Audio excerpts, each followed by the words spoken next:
Good evening, everyone. You're listening to Red Pill 78. I am the corruption detector, and tonight we have a very, very special guest in the house. I see we've got many people waiting in the chat, lots of patriots who are ready to get into the action. We're going to have to listen to a brief word from my sponsor, and we will be right back.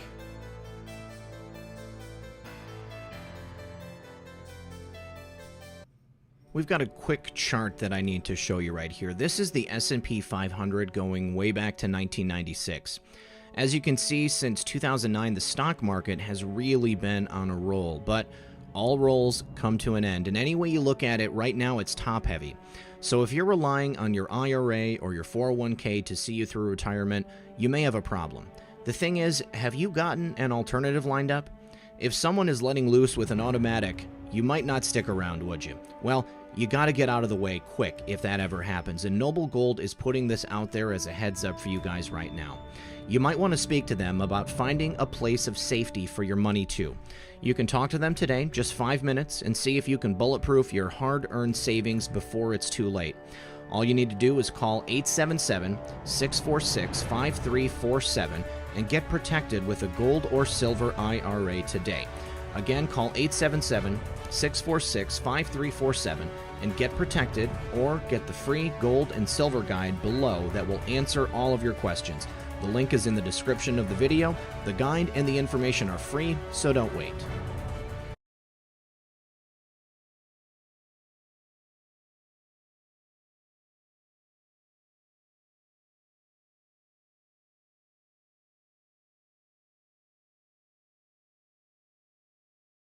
All right, thank you so much, everyone, for sticking through that brief word from my sponsor, Noble Gold. I just wanted to say thank you to Noble Gold for if it wasn't for them, places like them that were willing to sponsor my channel so that I could do this work without having to worry too much about being censored, then I would not be able to be here. When you support my sponsors, you support this channel, and that information from Noble Gold is free, and it could actually help people out. So what do we got here? We've got lots and lots of patriots in the house, and my good friend Methods is here with us for the first time.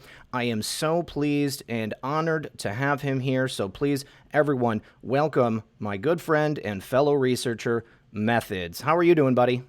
Hey, what's going on, Red Pill? Oh man, I'm so excited. I'm a little bit shaky. The adrenaline's flowing. We've got so many people here. This is going to be great, man. Thank you again so much for doing this. I know you're a very private person, and it means a lot that you were willing to come here and do this on my channel first. So I can't thank you enough, bud. Yeah, man, it made complete sense to come over to your channel and hang out with my buddy and talk about things and kind of be a little bit more open and public. Awesome. Well, I know that we've got many, many patriots here from all over the world. I'm going to go through and just give a couple of shout outs to people from different parts of the globe and throughout the United States. Saw some people from Southern California, Ohio, Virginia, Georgia, Minnesota. We've got North Carolina, Illinois, California. I saw some Australias earlier, Connecticut.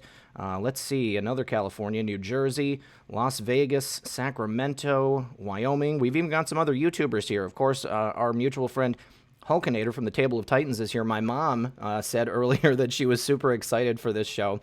Well, without further ado, let's get into it. Like you said, we're not just work colleagues, although I do think of you that way. I mean, we're friends, and it's been a pleasure to get to know you throughout this adventure that we've been having over the last couple of years.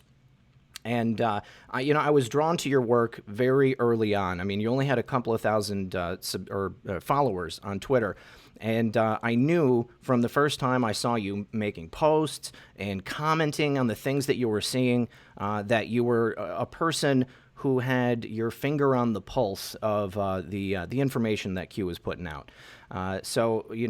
We got to know each other that way. But obviously, I think that the audience wants to get to know you a little bit better. So why don't you just tell us, in your own words, who is Methods? How'd you get here? All right, yeah, no, I know it's about time to do this. First off, yeah, when we connected, it was really, really cool. I knew right off the bat that you were one of the people, I wanted to stay connected to, that understood things and was trying their best and was genuine.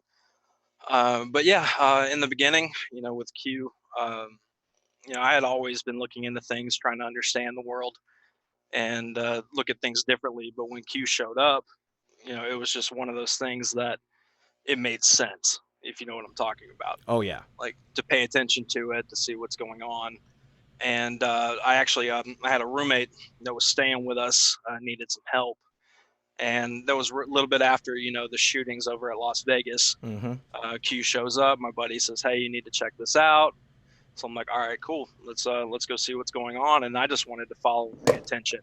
It was interesting to me to see these new posts show up out of nowhere and all that stuff. And then as it kept progressing and Q proof started developing, I wanted to do more. Instead of just being anonymous on the boards or talking to a few people here or there, I wanted to do more about it.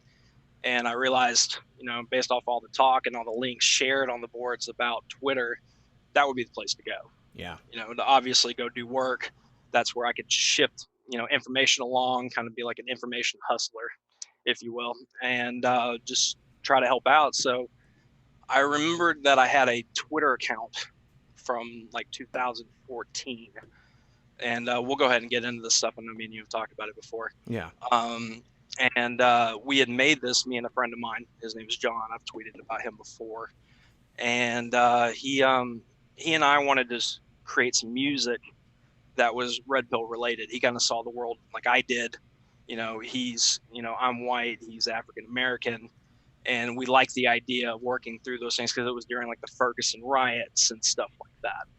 And we wanted to kind of show solidarity, show that it's not like this, black white culture, the differences and keeping us separated. We wanted to show that. And so when we had just got started on the project, written out our lyrics and whatnot, and I get to the studio and I'm doing my parts and my things, and he's supposed to show up, and so I'm calling him, 30 minutes late, an hour late, whatever, just doesn't answer the phone. So I'm like, all right, he got busy, no big deal. And then it comes to find out that I find out a few weeks later that he had actually been in a motorcycle accident. Oh man, that's right.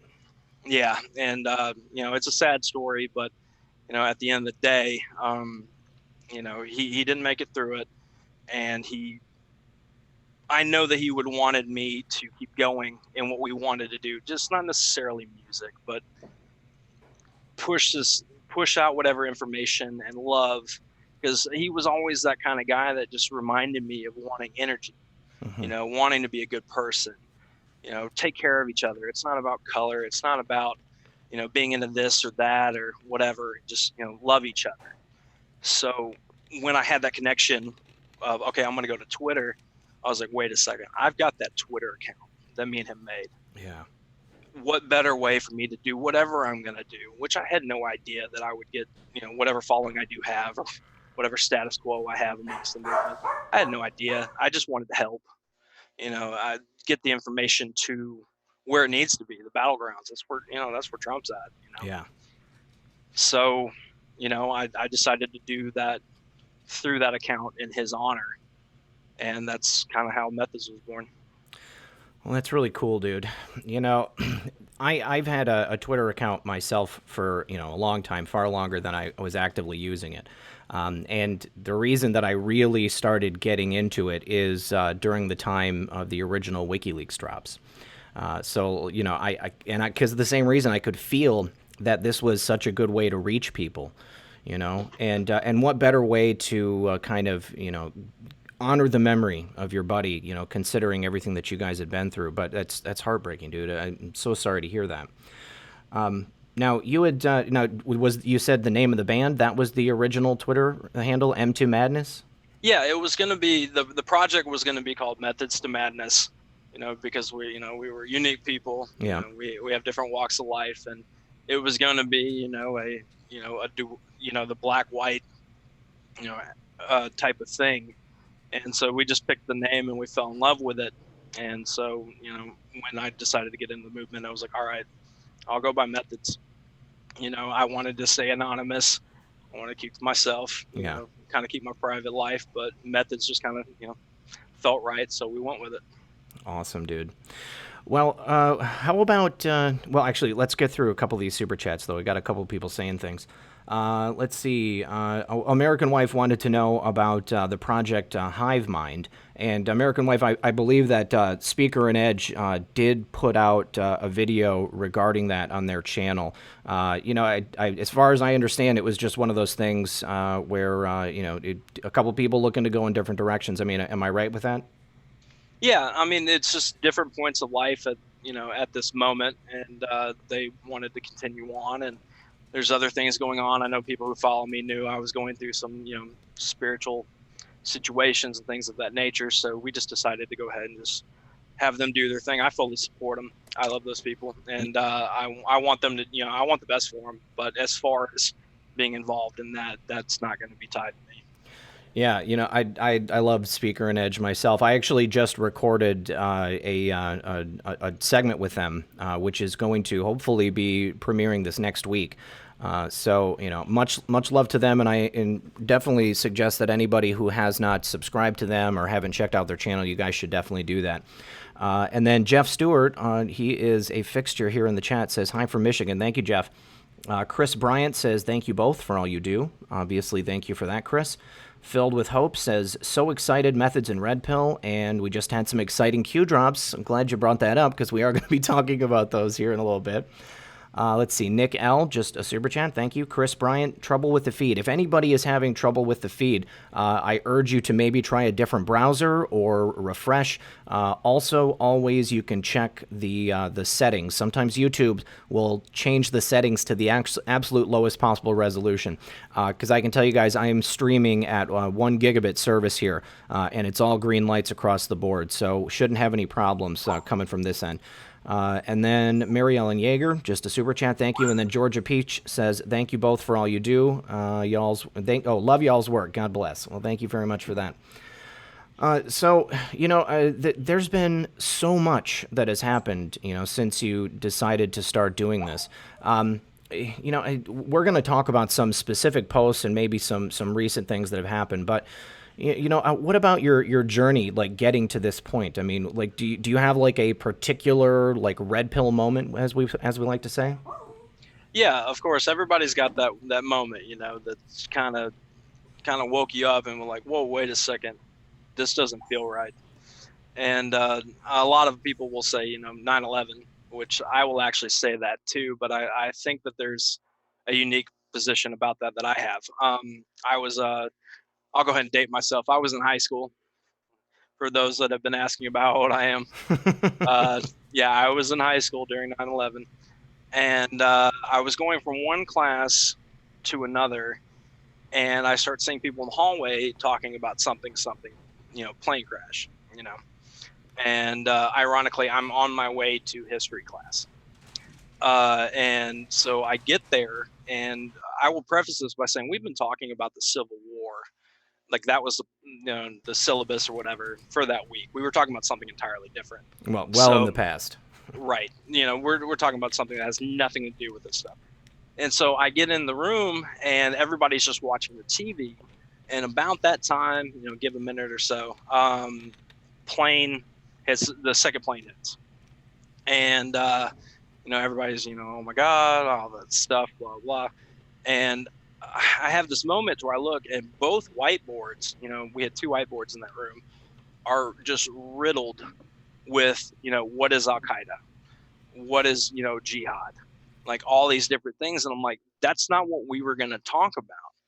But it was all over the boards. That's wild. To me, to this day, it's like, who gave the note to my history teacher to go ahead and cover these things? Because it was full-blown organized, ready to talk about, and he went right into it like that was the plan, and that's not what we were talking about. What's even weirder is that it's not even like that group and that individual were big in the news at that time. I mean, like there had been, I remember maybe, I think it was Time magazine, like they went and found OBL like in the hills of Afghanistan, and like they interviewed him, or maybe it was CNN or something. But it wasn't like it was wall-to-wall coverage, not a household name, basically. Yeah, and I mean, I was younger. I mean, I'm not as old as you, but we're kind of close. Yeah. And and yeah, so it was just one of those things. It's like, what we were talking about the Civil War, and now you're giving me, what is the word jihad? And I'm learning that within 15 minutes after the second plane hits. And it went on as business as usual, like he was showing me an old documentary to then talk about. Wow. And so to me, it was like, okay, something's not right here. Like there was a narrative that was already out that had us going this direction. Yeah. And since then, I had always been like, all right, just paying attention to the government. And as things went on and on, that's why I decided years back just to go ahead and go under different names, create rabbit holes. It'd be really hard to figure out, who exactly I am. And I'm glad I did that so long ago, because here we are now, and I had no idea being anonymous or under different titles was so important, for this day and age now. That's pretty awesome, dude. I mean, you set yourself up in advance, which is, it's funny because I did much the same thing. I often say I don't have a Facebook account. I don't have anything tied to my real name. If I chose a name to use, I chose the names of famous people, So Oh yeah. if you found a name, then it would just lead you back to an actual person, but just not me. So Right. yeah, it's definitely important to do. And I'm just speculating here, but during the time that you've done this, you've experienced censorship, I'm sure. Have you experienced like anybody like trying to come after you, like trying to, maybe cause you harm, or that seemed like they were malicious in their intent? Oh yeah. I mean, besides the consistent Twitter DMs I get of here's a link just for you to click on, and it's just like, you're right. Yeah, I'm gonna go ahead and click on that. I mean, during that time, I know you remember when Anonymous was trying to dox Q people. Oh yeah, there was actually just another round of that a couple of days ago. I totally forgot to send it to you. All right, no, yeah. Well, spoiler alert, I didn't hear about that one. I have no idea. But during that time, I had people who actually, like, they really tried, like the fake names that I had built over on different social media over the years. They actually would come to me and be like, "Oh, I figured you out. Your name is so and so," and I'm like, "Ha, try harder." Like that's not me. But you can tell that they're digging because I did that. Right. But as far as attacks, I mean, as things are getting, especially lately, with things becoming more real with Epstein and all these different things happening, it's gotten a lot less of attacks. Besides Gorka being rude yesterday, I know you would. That was precious. Yeah, he wasn't too happy about that.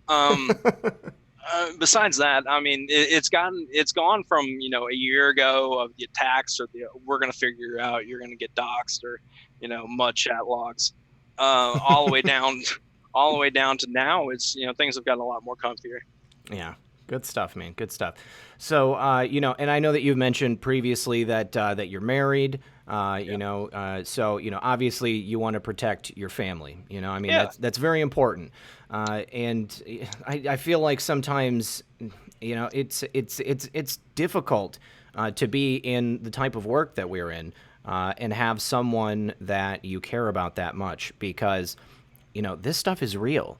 We are playing with fire on a daily basis, and you hear things about the Clinton body count, stuff like that, and those people were, oftentimes just a whistleblower, somebody who was interested in getting the truth out, and they found themselves on the wrong end of a roll of carpet. Right, exactly. And I mean, first of all, I do need to say this. I love every single follower I have. Yeah. I try to read them all. Sometimes I don't get the notifications, or I'm digging into something else. But the amount of people that have told me to watch my back or be careful or whatever is like, I just see it as like, I love you guys too. I mean, I get that. But at the end of the day, I know you feel this way. We were meant for this moment in time. Yes. We don't find ourselves to be particularly special. We don't find ourselves to be, bigger or better than anybody else. Yeah, we have a certain level of following, but that's not about that. We're all unified. Whether you just got on Twitter or you don't have one, if you are just in a Discord server sharing information that ends up being a butterfly effect into a dig, that's incredible. Mm-hmm. I respect that person just as much as you. No offense at all. Like, Oh, I no. mean, it's this movement should be about that. The whole where we go one, we go all is, we're all special and unique, and we have our different, things that we're doing, and we just need to, keep rolling with it.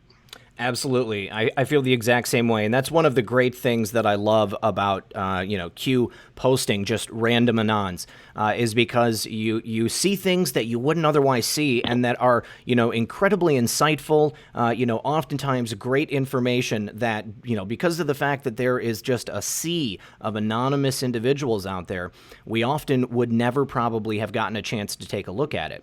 Like my friend the other night when I was recording that video and Q put up 3 more posts after I refreshed the screen, and I see that one of the people who had been posted by him was Lady Warrenon, one of the people Right. who's been here with us since the beginning, and definitely we interact on Twitter. So it's amazing. I love being able to see that, and yeah, I feel the exact same way. I am nothing special. I am just a very lucky person who was blessed by God, who found myself in this unique position to be able to bring this information to people who otherwise might not be able to find it themselves.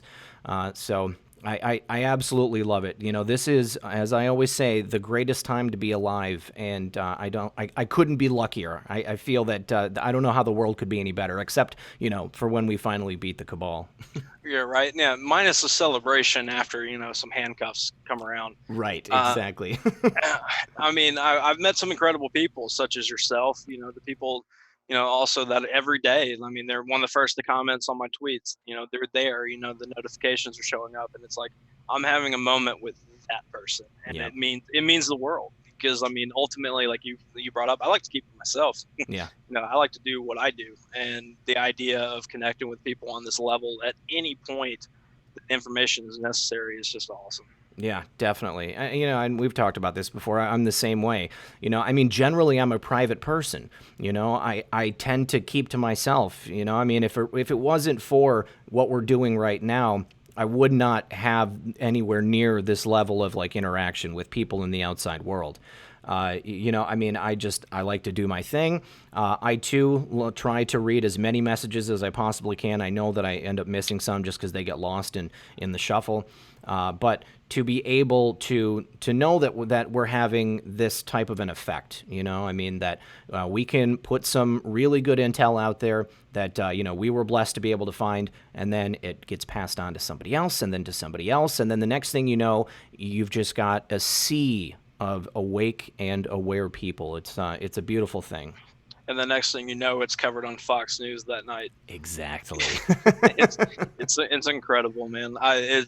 To be in the position that we are, it's humbling, and just everybody out there listening, I just want to talk to you personally. Like, you might have smaller accounts or bigger, it doesn't matter. Like your retweets, your likes, your sharing, talking to your neighbors, your family, even if they don't necessarily hear it or you think it's going nowhere, you're doing the work of a patriot. You care. And you're putting that positive energy out there, and I salute every single one of you. And I know 78 does too. Oh yeah, 100%.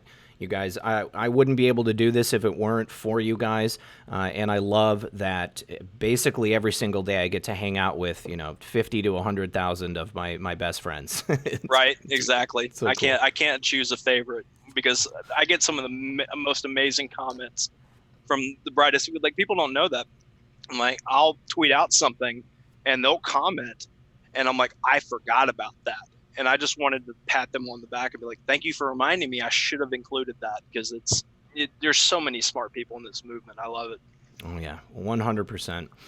We've got a couple more thank yous to go over. Janice Glover says, I watch you every day. Thank you and God bless. Thank you for that, Janice. I appreciate it. Pure Justice 77 says, truth shall set you free. Thank you for that, Pure Justice. The Groove says, off topic, Kamala Harris cannot be president. Why? She was born and raised in Canada. Needs to be discussion on this. God bless Red Pill and everyone in the chat. Thank you very much. Do you have any thoughts on that, Kamala Harris? I've heard conflicting things about that. when I also hear conflicting things, I have to withhold judgment until I'm shown stuff, because like, what was it, Terrence or whatever his name was, that said, Jussie Smollett was a nephew. Yes. Yeah. That's also, a thing that people say when they're related. Like, I call you brother, Yep. Doesn't mean that we're actually brothers. And then that just took off, and I haven't seen anything personally. So as far as that goes, I'm withholding judgment. Definitely. I mean, and I'm also reminded of just before this information about her being raised in Canada came out, I had seen an article, and I believe it was one article that was then kind of, how the internet does. They'll take an article and then republish it, just changed a little bit. But where Kamala Harris's dad had come out and said some disparaging things about her, or perhaps about their ancestry.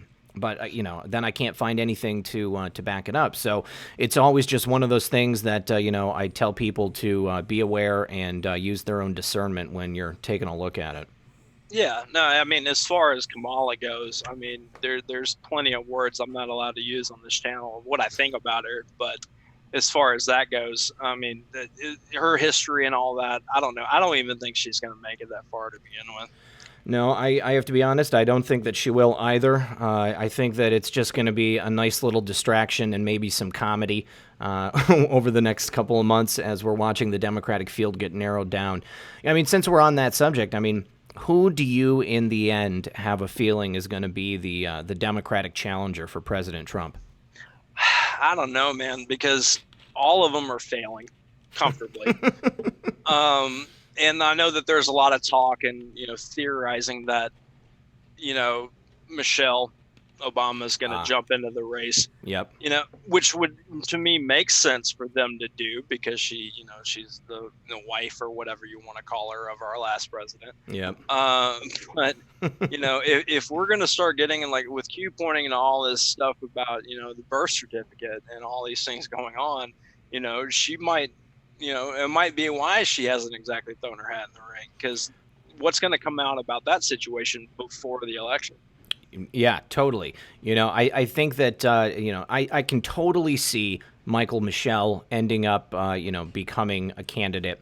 But I think that the reason that, we haven't heard anything yet is because they are definitely watching their P's and Q's, because I think it's a pretty good probability that we're going to see some really damning things coming out. And today, point in question, we've had some information coming back to the surface, and it's been really interesting to watch it happen. Just a couple of more quick thank yous to give. Chris Bryant says, YouTube is messing with me. I sure wish they'd show up at more door with the games. I wish they'd show up at more door with the games. Chris, I think maybe there's something missing there, but I'm sorry if YouTube is messing with you, buddy. Make sure that your kids aren't streaming Netflix as you're watching the show, if you have children. Also, Trevor Griffin says, yeah, methods, hi from Magical Trevor. Magical Trevor says hi. And then Maga Mel says, praying for you and methods continued safety. Thank you so much, Mel. Glad to see you here. We've got actually some specific information that has been put together over the course of the day. Do you want to get into that? I mean, we're going on 9:30 right now, and I know that I said that you could stay for longer than an hour if you feel like it, but I didn't know if you had anything else specific that you wanted to go into on a personal level before we started getting into the intel. Yeah, well, as far as personal level goes, man, I'm sure, you've brought up me coming on in the future before. I will. Yeah. You're my brother. I'm going to talk to you whenever. We're knocking this first one out. But, personal things will come as we go. All right. So if you want to talk about that stuff, we can go for it.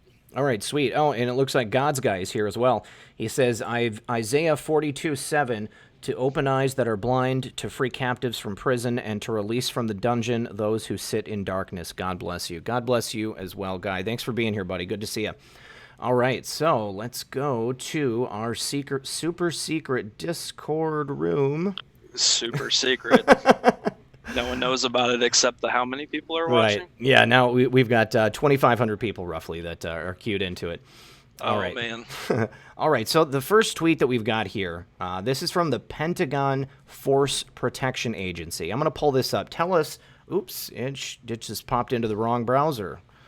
Hold on just a second. So yeah, while I'm getting this pulled up, what can you tell us about this tweet here? What happened today? Well, yeah, it looks like the Pentagon was doing, obviously the emergency response exercise that they were having today, which we both know Yeah. exercises don't necessarily mean, we need to, stretch our legs. There's going to be other things going on during those things. And they were doing one specifically at the Pentagon up till 2 p.m. and they were closing down the buses and stuff around there. And they were telling people, hey, if you see something crazy, don't worry about it. It's the exercise. So, us as Anons, we're like, yeah, okay, we're going to pay attention. Oh, yeah, of course. Now, was this force readiness exercise, are you aware if it's part of that specific drill that has been going on in D.C.? Was this part of an extended exercise, or was this something specific that only took place today? I'm sure somebody in the chat will tell me otherwise, but I haven't seen anything outside of that just being talked about itself. Okay. It kind of seems kind of, a one-off? Yeah. Okay. All right. So, yeah, PFPA official is conducting an emergency response exercise today, July 27th at 8 a.m. at the Pentagon. Pentagon Metro bus stations are closed until 2 p.m. Buses will bypass the Pentagon and go to Pentagon City. If you see activities near the Pentagon, do not be alarmed. It is part of the exercise. I wonder if we have any DC Anons in the audience tonight. Anyone who can actually comment on if they saw anything happening. Might be interesting. So then after that, we go into an article from Fox News. It looks like roughly at the same time that this exercise was taking place, we also had Northwest D.C. out of power. Yeah, I was talking to a great researcher that I don't have the authority to say a name, so I won't. But they were talking to me about it. That's from that area. And about within a few, not even an hour of that Pentagon thing, the power goes out. And yeah, so everybody's kind of wondering because, power outages are a thing. Yeah, I find that highly suspicious. Not saying that I know anything about what happened or, why it took place, but for the fact that they were doing a specific exercise which required probably a lot of manpower and planning to take place, and then you lose 40,000 people lose power in D.C. That's pretty coincidental in my book. And of course, we've been told there are no such thing as coincidences before. So let's take a look here. They were reporting outages all over the place. Now, wasn't there something unique about the location of these outages that we were talking about earlier? Yeah, there's a fun little connection to this area. I know I've got it further down in that on the map. Within a mile of one of the areas that was labeled, which happens to be Adams Morgan, happens to be the house that Obama moved into after the White House. Oh, a lovely estate. Yeah, the one that no one can go see. Yep. Yeah, didn't they put up like a 12-foot wall around this after they purchased it? They have barricades on the streets with Secret Service that reporters have just wanted to film to prove Trump wrong about the walls around his house. But they won't even let him down the street. Oh, but gosh. Within a mile of that, the power is going out everywhere. Very interesting. Very right? Interesting. Yeah. All right. And then I know that here, let me get out of this Forbes article here. And we've got a couple of screen caps. So here we actually have maps, you guys. This is the location of the Obama residence as it stands today. You can see on your screen here, this little marker right there is where the Obamas live. There's a lot of interesting places around their residence. We've got the embassies of the Islamic Republic of Afghanistan. Yeah, those embassies, man, definitely set off flags for us that were researching it. Because it's perfectly within walking distance of his home. Yes, all within walking distance. Why would President Obama want to live near all of these places? I mean, I have a good idea, Right? I mean, why not go live back in Hawaii where your birth certificate came from, right? Yeah, exactly. So what else? We got the Embassy of Guyana. We got the Embassy of Turkey, also an Islamic nation. To be fair, we do have Russian and the Korean embassy, but not nearly as close. So this route that we have here, this is what is the starting destination? Is that where they were, where the power outages started, or is that something to do with the exercise? The starting destination would have been if you were looking up Adams Morgan, which was the area that got labeled in that. Okay, gotcha. All right, and then the map that we have next below that, that's the Department of Defense. So that would be the Pentagon right there, right? Yeah. So, call it a coincidence or not, no coincidences or whatever. Yeah. I mean, you have within miles, like small miles, less than, any kind of thing ever. You've got the Pentagon, who has their exercise. And then right down the road, right when they get finished, within a half hour, the power goes out up top by Adams Morgan and all the other places surrounding there. And to literally go through, you can pass Obama's house. Very interesting. And then after that, this is the thing that really got me here, is that the exercise ended at 2:00, and then at 2:01, we've got Renegade tweeting. And he says, "I've always been proud of what this team accomplished during my administration. But more than what we did, I'm proud of how they're continuing to fight for an America that's better." Now, Methods, when I read that, that seems to me, it could be a couple of different things, but certainly a message to people who would be part of the cabal, looking to, continue fighting, like, some type of go code or something like that. I mean, what did you think when you saw this from Obama? Yeah, well, I read that tweet and I'm like, okay, that just sounds like he's pandering to his people, whatever. But then you read the opinion headline, and it's, "We as African Americans, we are patriots, and we refuse to sit idly by." Mm-hmm. And it's like, when you think about that, it's like, okay, well, we're going to keep resisting. Mm-hmm. We're going to keep doing what we do. I'm going to be the shadow president for the rest of this third term that he's in, as far as all this nonsense happening in Congress. Definitely. That's how I see it. Yeah, I got the same opinion here.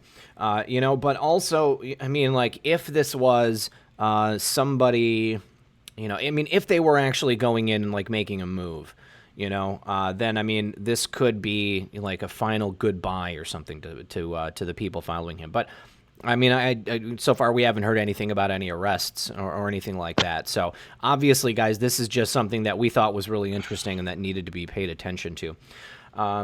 Let's see. I do need to say thank you to Christine in Texas. She says, "I'm a boomer who's been awake and an activist for 20 years. I want you to know how much I treasure you younger, courageous, brilliant patriots taking up the mantle." Christine, I'm humbled. Thank you so much for saying that. Then Renee Mowry, thank you for that super chat. Ooh, Alexandria Occasional Cortex, a favorite of the channel. Anybody do a Google Books search on 3520 JPEGs yet? We have not, as far as I know, but if anybody in the audience has, please, by all means, tell us about it. And then Sandy C says, "I appreciate you both and how you're helping us to see." Thank you very much for that, Sandy. And Kimmy D just gave a super chat. Thank you, Kimmy. Appreciate it. Man, Methods, we've got 2,852 people in the audience now. This is great. Hanging out with all you beautiful people. Yeah, heck yeah. All right, let's see. What do we got here next? Okay, so that's the end of that. But we do have a lot of interesting posts that came out today from our favorite Anon. So why don't we transition over to qmap.pub. All right, what number you want to start on, bud? I didn't go over any of the posts yesterday, so I kind of wanted to look at it. Let's see how many. Ooh, where do we go? So what is today? Today is the 27th? Sounds about right. Yeah, it is. Okay. So the first post, 3507 from yesterday. Let me pull it up here so that I can see it. Dems want to paint AG Barr as withholding information from them. Smoke and mirrors. How do you attempt to keep the narrative in play? Control the sheep. And then there's an article there from Fox News. Dems launch impeachment investigation with bid for grand jury info and insist Mueller delivered. Now, if I'm not mistaken, just later in the day yesterday, a representative of the Democratic caucus, didn't they come out and say that they had decided not to seek impeachment? They said everything that they wanted to. I mean, it was we're going to impeach. We're not going to impeach. And then a reporter would be like, all right, so are you going to, do the articles of impeachment? No, we're going to do an impeachment investigation. And it's just this circle jerk, man, of just different things. It's incredible. I mean, it's almost dizzying to watch, because you see them falling all over themselves, and they have no unified message. I mean, that's what's beautiful about the Republicans and Donald Trump right now. I remember when I was growing up, I thought the Republicans were weak. I mean, like they appeared to be kind of disjointed, kind of how the Democrats are today. Because I'm talking about like when Bill Clinton was president. Right. Because I saw Bill Clinton and, people would fawn over him. But then at the same time, it was clear that he was a dirty birdie. And, there were some Republicans that, were outspoken. Newt Gingrich was outspoken. But, George H.W. Bush, he had, he was a one-timer. He was a Jimmy Carter. Yeah, he was a snake. He was a total snake. But the key sentence here, Nadler called for the grand jury materials critically important for their investigation. Does Nadler understand that the critically important material requested would be illegal for AG Barr to disclose? This is another thing, is that the Democrats they're delivering this mixed message. And I think they know. They absolutely know that everything that they're talking about is dead in the water. That's why you've got, Nadler coming out and talking about doing it. And then, certain people in the Democratic Party will talk about it very openly. And then you have somebody else later in the day saying that, no, we're not going to do this. We will not be able to do this. And they know that they cannot release this grand jury material. It's all it is just smoke and mirrors. It is simply the Democrats trying to confuse their electorate. And it's really sad to me that there is some segment of the public that is still falling for all of this.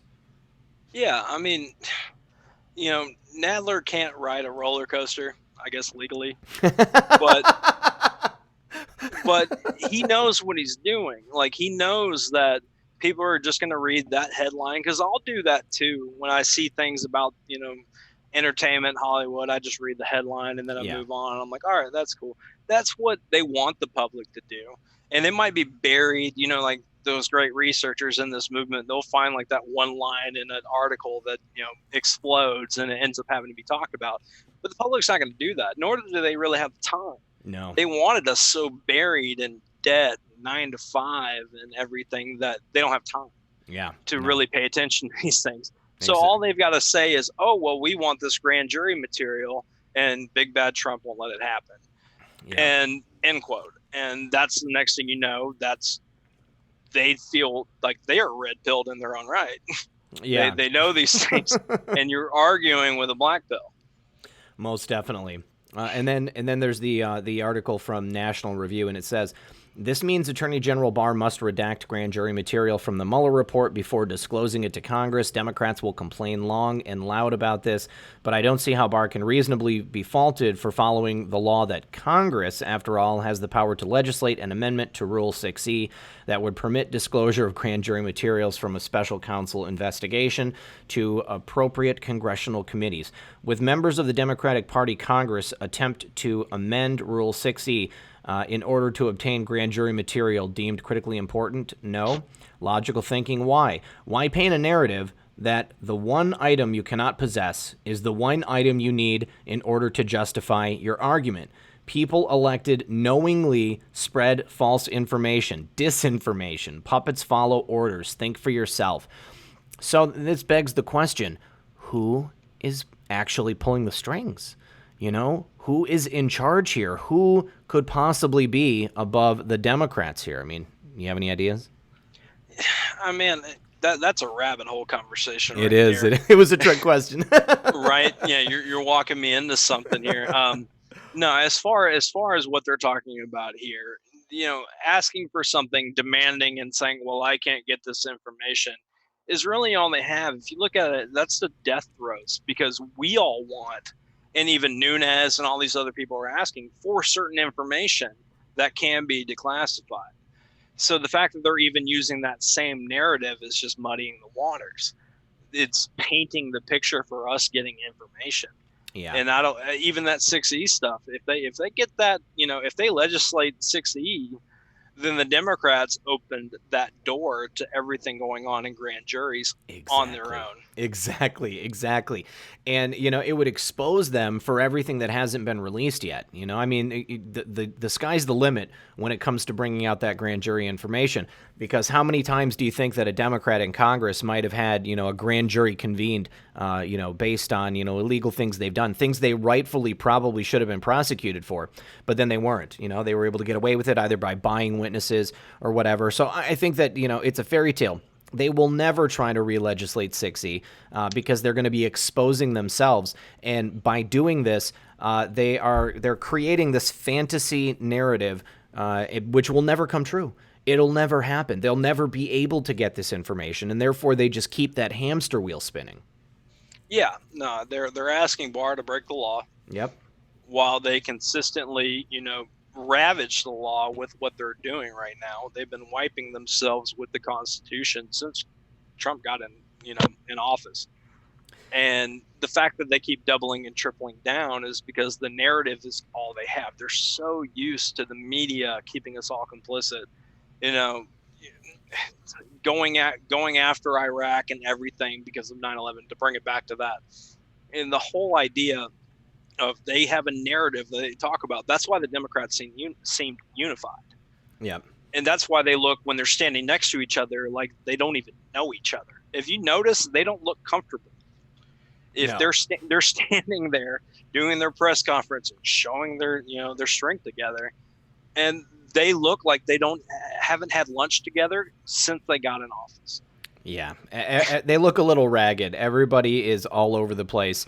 And it's really interesting to me how divided they are, especially with the stuff that President Trump pulled recently in terms of the squad, forcing Pelosi to just, back them up 100% and come after Trump for basically doing nothing. But now everybody looks at the Democrats and they think, Alexandria Occasional Cortex. They think about Omar. They think about these people who are the absolute antithesis of American society and, who we are as a country.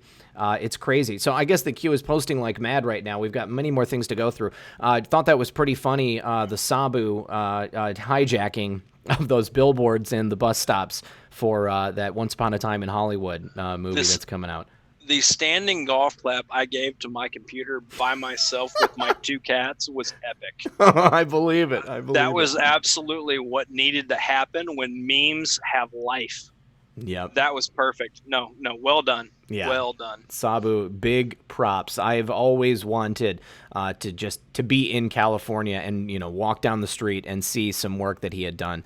So like this is great. This is probably the culmination of his life's work at this point. We need him on your show. Oh my gosh. Talk about these things. If anybody, the 3,000 people listening right now, if there's a contact information, send it our way, flood our information.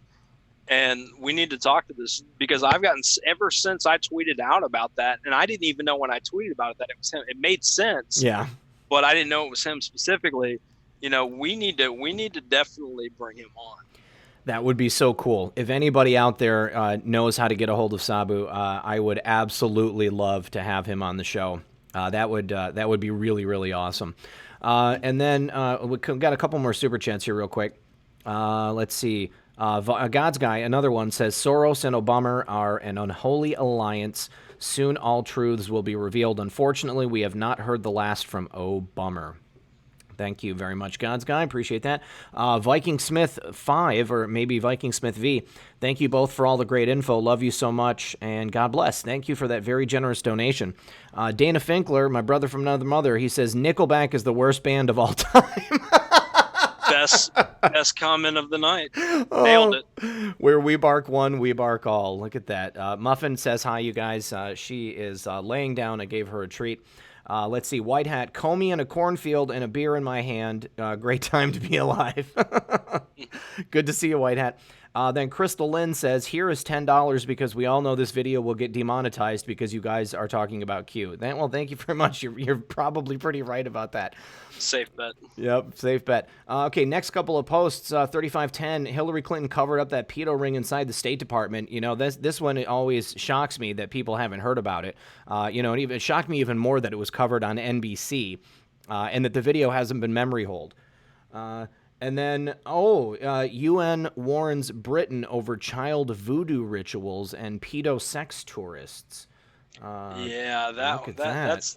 That's an interesting tie to all of this equation for sure.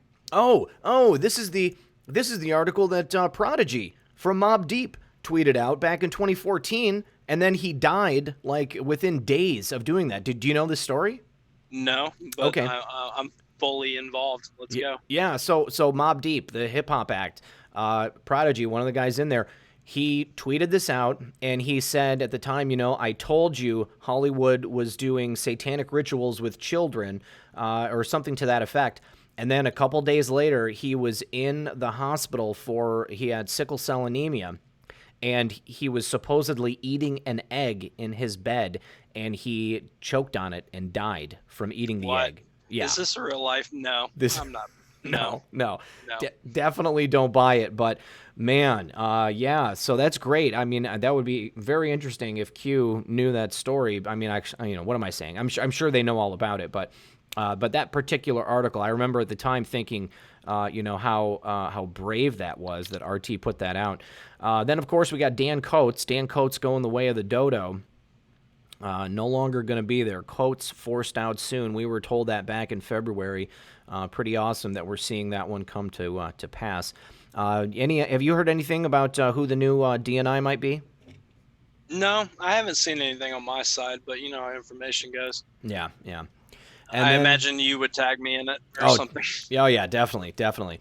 And then this is what I was talking about with Obama earlier, the videos of him talking about his Kenyan roots, saying that he was the first sitting American president to come from Kenya. And this isn't the only time that he's talked about that. I mean, there was before he was even elected president. He was talking about his coming from Kenya. I mean, this is a familiar refrain. I have relatives that come from Eastern Europe. So I mean, I could say my Lithuanian heritage, or I can say my Irish heritage, but like I'm from America, I mean, who says that they're from another country when they're not from another country? Right. And then the redrop, why did Obama call himself renegade? Why would a president of the United States, Hussein, assign renegade as his U.S. Secret Service code name? And then we have the definition of a renegade: a person who deserts and betrays an organization, country, or set of principles. And then synonyms are traitor, defector, deserter, turncoat, betrayer, and an adjective, that's renegade, having treacherously changed allegiance.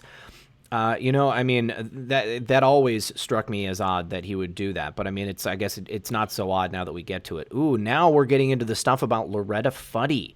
Well, before we get to that, do you notice the level of arrogance and being comfortable to be called renegade when that's the definition? Oh, yeah. I mean, it's the same idea, behind they never thought she'd lose. I mean, he never thought he'd lose control. Right, and now it's just a downward spiral of pain that's happening in real time, and it's beautiful. Yeah, Patriots are in control. And then, okay, so you guys, I'm sure that you're aware that Loretta Fuddy was like she was someone who worked in the state government in Hawaii in regards to records. And she approved the quote-unquote birth certificate for, 44, the former president. And then she was mysteriously killed in a plane crash. Now, what's even weirder is that they had footage of the plane going down. It was a soft landing. No one was hurt. Everyone survived. And then Loretta Fuddy dies of, quote-unquote, a heart attack. I remember at that time, I mean, I'm sure you remember yourself when that happened, Methods. I knew immediately that something fishy was going on. That same feeling from when I was the 9/11 thing, that same feeling, like how convenient if the birth certificate is a complete hoax. Yep. How convenient that the one person that could be the greatest whistleblower, on him at that time, oops, I'm dead, everybody lives. Like, come on. No one's buying that when they really look at it. Yep. And then, of course, we have Donald Trump back in 2013 saying, how amazing. The state health director who verified copies of Obama's birth certificate died in a plane crash today. All others lived. You're right. Yeah. Trump is known so much more than he lets on. That's why I love it when he just gives like a little piece in a statement. Yeah. Like that's what I'm hunting down. Like I'm like, all right, he just hinted at something great. Like how he was just talking about let's investigate Obama and Hillary's foundation. It's like that clip right there. It's like, all right, I'm going to share that clip on Twitter because you hear what I hear. If you listen to this, that moment, you're going to know he knows so much more than he lets on. Yes. And that's how you know that we're in control. Yep, He's exactly. The president of the United States. He's been woke for so many years. And, yeah. You look back at 9/11, he was like, oh, no, there's absolutely no way the buildings could have just fell like that. There were explosions. There were incendiary devices. He was out there just telling everybody. And it's amazing to me that they didn't, do something to him back then. Like he's always dropping hints, and that's one of the reasons why I've always been so comfortable throughout this whole process. I'm like, I know that the president knows what's up. I know that the president is going, to continue to help us disseminate this information. So, I can relax a little bit easier. Like I've said before, these people have been in charge for centuries. Okay. They have infested every level of the government, every level of, bureaucracy in the United States, across the globe. It's not going to happen overnight. Yeah, I mean, it's a cancer. Yep. But Trump speaks in red pills. Yes, he does. The way he talks and the statements he does, it's amazing.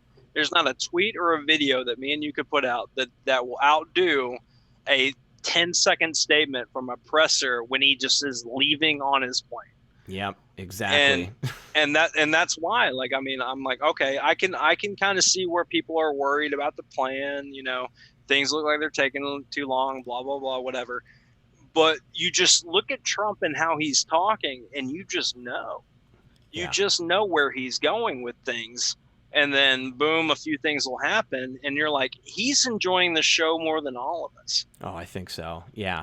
Because he's behind the driver's seat. He's in the driver's seat. He's behind the wheel. To have his eyes of what he gets to see, when we've been wanting it for how long? Yeah. He looks comfortable with that smile on his face at a rally. Come on. Yeah. I think that his ease with the whole situation is what does it for me. Yeah. So Q says, of course, ask yourself a very simple Q. How did someone die from this type of accident? Severity of impact? Low? Do you believe in coincidences? Now, of course, there was the infamous footage from the water in which you could see what looked like someone in a wetsuit and a rebreather come up from underneath and like grab Loretta Fuddy. And take her under, so, one of two things. Either they killed her on sight or she was drawn under and then, they gave her, some source of oxygen and then replaced her with another person's body. But, somebody said some interesting stuff to me today. And I know that this was on Field McConnell earlier because I heard people mentioning it in the chat. But, Stanley Ann Dunham, Obama's mother, and Loretta Fuddy, they were both part of that sect, that Islamic sect in Indonesia. There's only like 3,000 members. Everybody that's in that religious order knows each other intimately. And she had some position of power there, I believe, like, bookkeeping. And then she ends up, moving to the same place in Hawaii as Stanley Ann Dunham. I believe she remained in contact, it's supposedly said. So she was friends with the Obama family. And then mysteriously, they both are dead, I guess, roughly around the same time. I think that Stanley Ann Dunham supposedly died before that.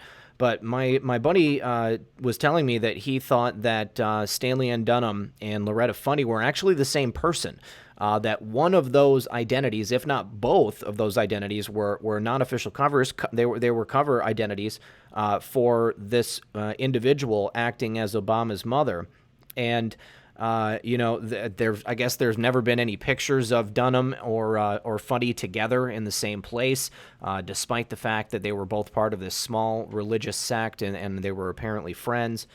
So I don't know. There's actually a book called The Funny Hoax. And the author of that book is hopefully going to be on the show next week. So we're going to go into that one deeper next week, definitely. Yeah, it needs to happen. But all of this sounds just like a great clown op. Oh, yeah, 100%. So however you want to spin it, that's cool. This is this person, this is that person, whatever. That sounds clown as hell. Oh, yeah, definitely. And I know that we talked about this earlier, but Obama's maternal grandmother, so that would be Dunham's mother, she was the personal banker for Ferdinand and Imelda Marcos, the CIA connected dictator from, what was that? That was in the Philippines, was it? I can't remember. It might have been the Philippines. It might have been a different place. But the Marcoses, they were infamous. It was in the 80s when I was growing up.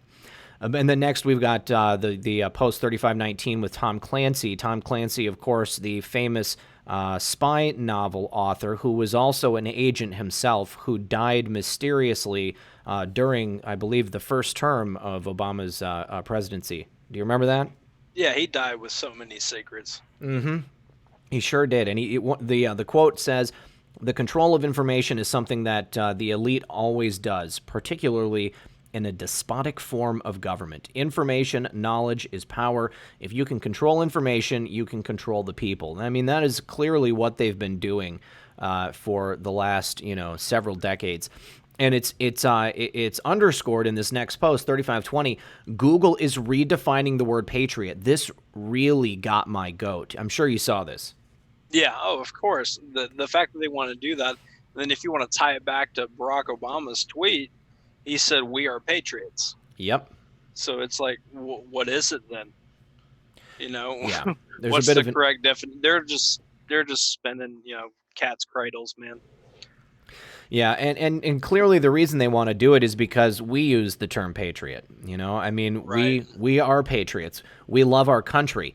We love our president. I mean, we love, the fact that we are joining together and we have a national identity now. And that's what they want to take away from us. Obviously, Google is calling a patriot a synonym for patriots: nationalist, loyalist, isolationist, or xenophobe. Could not be further from the truth. Those are all different things. Yeah.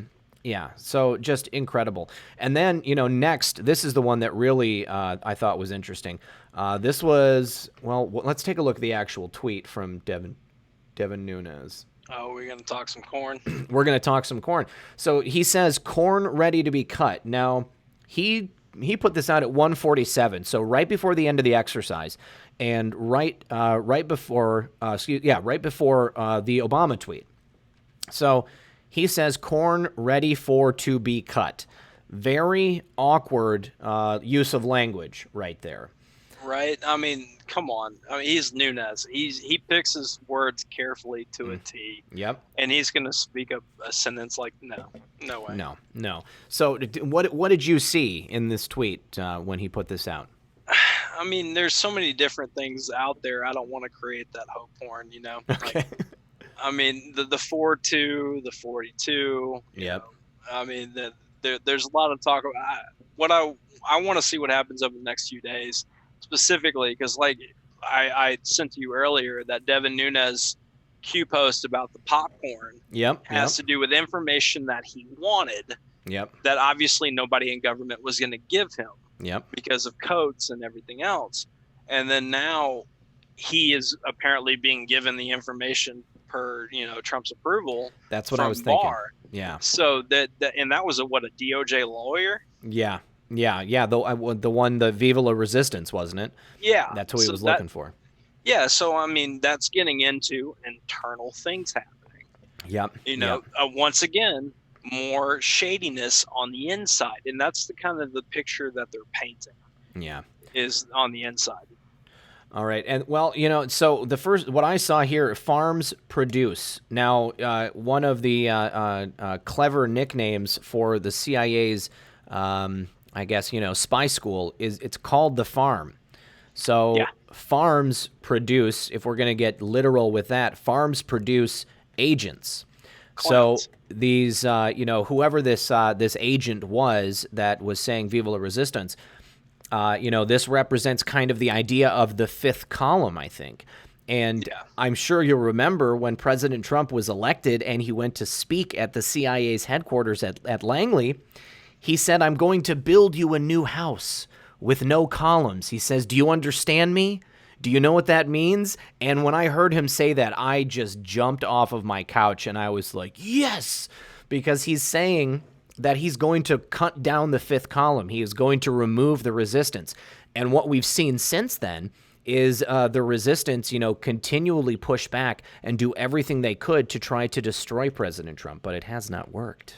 Yeah, the systematic attempt on every direction, absolutely. And it really glows in the media because it's like the perfect narrative for the other side, those people, comes through the media without question. And you can kind of just see who's on whose side. And that's the beauty of Trump being elected and the Q movement and everything that's happening is that everything is becoming cut and dry. Things are splitting. There's, the good and the bad side as far as how we look at it. Yeah. And it's going to fall how it needs to. But, people are going ahead and taking their seats on which side. Yep, definitely. All right, so, obviously, and here's the other thing, too, is I think that these posts have many different layers. Somebody else was telling me earlier that, the idea of this corn, there's a couple things you have to do before corn is ready to be shucked. You have to cut it down, you have to dry it, then you have to husk it, and then you can go ahead and cut that corn off. So, we've got some more hearings that are going to be coming up. We've got a lot of people who are going to be exposed, like these clandestine officers who are acting as the resistance. And they think that, by Christmas, it's going to be all wrapped up. And I personally think that kind of ties in with the idea of what Q said the other day, 2019 is the year of the boomerang. I think that, this is just my opinion. Guys, we're going to have to keep our eyes open. No hope porn here. But, I think it's very possible that by the end of 2019, we really do see something like the end of the Democratic Party, something like the full wrap up of, what we're looking at here in terms of people getting arrested and things starting to break, because I think if President Trump waits too long going into 2020, then I think that he risks having that disrupt the 2020 election cycle. Yeah, Q always had to point out the Plan Z, Yep. Okay, we're going to war, certain countries are coming after us, or whatever the case may be. They can't exactly know what they're going to do on the other side. Yeah. So there's always that option. So the idea of shutting down the U.S., martial law, arresting people, it's obvious that it could happen or would have happened the day after Trump became president because they knew what it meant for her to lose. Oh, yeah. So with that said, the right way to go about this, the best way, is a slow steamroll that is literally grinding out all these bad actors in real time while showing the public what's been going on. Let the media lie, and then let's point it out, and then have this Q army, Trump tweeting, Q pointing at, the right people pointing at all these things and saying, look at what they've been doing to you since you were born. Look at the media, look at what they've been saying, look at the narrative, and exposing them that way. So if all the rest happened tomorrow, boom, everybody would love it. We would celebrate. I would run through the neighborhood till people called the cops, which is great. But it doesn't have to happen that way if it's not the right way that saves lives. Yeah. Trump didn't want to kill, 150 people during that whole drone situation? That's the kind of guy he is. Yes. Yeah, he respects life. Yeah, exactly. So if there was a massive attack planned if Trump just started arresting folks, Yep. people that we all want, then if Trump was willing to save 150 people on the other side of the planet that wasn't voting or citizens or adding to America or whatever, then if there's one life here he can save, he's going to make that choice. Yeah. He's going to hesitate. So as far as this needs to happen now, all that stuff, I respect it. I get it. And I love you for it. But it's one of those things that this needs to happen how it needs to. And we really do only have one shot. Exactly. And we are not privy to all of these behind the scenes machinations. You know, we don't know what we don't know. There are all these unknown unknowns, but we have to trust that President Trump, military intelligence, you know, our boys in blue, all these other people, the people who are working behind the scenes, the white hats, colloquially, everybody in the white hat community, they know, we don't know. So, you know, we gotta put our trust in God, and we have to allow it to happen.